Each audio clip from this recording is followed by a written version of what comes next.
Running a gun store in the quiet part of town is less about action heroes and more about inventory management.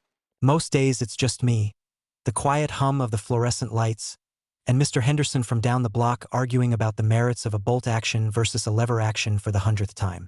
It's a job where you learn to read people fast, because everyone who walks in the door is looking for something specific, and my license depends on knowing the difference between a collector and a crisis.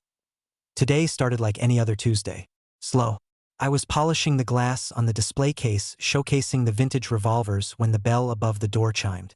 A guy walks in I've never seen before, mid-30s, wearing a slightly rumpled suit, carrying a worn leather briefcase.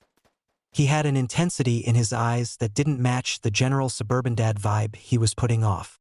"Afternoon," I said, leaning on the counter. "Looking for anything in particular?" He smiled, a practiced, thin smile. "Just browsing, really. Heard good things about your selection of historical pieces." His voice was smooth, educated.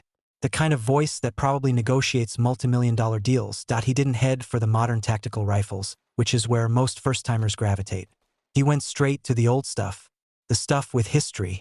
He spent 10 minutes staring at an old Enfield rifle from World War I, then moved on to a Colt 1911 that saw some action in Korea. He didn't touch anything, just observed. "You know your history?" I asked, following him down the case. "A student of logistics and utility," he replied, turning a page in a small notebook he pulled from his briefcase. He tapped a specific model on my display sheet. "This one, the Remington Model 8. Semi-automatic, not too loud, reliable for its time. It's a classic," I said, feeling a slight chill despite the warm store. "Collector's piece. Is it?" he asked, not looking at me but at his notebook. "Or is it just untraceable? Off the grid? No paperwork after 1950. Perfect for someone who values discretion." My instincts started screaming. This wasn't Mr. Henderson. This wasn't a collector. This was someone planning a problem. I kept my face neutral. "A skill you need in this line of work. Everything I sell here has paperwork, friend. Federal law. Discretion is a nice word for felony around here." He finally looked up at me, that thin smile back in place. "Of course, my mistake.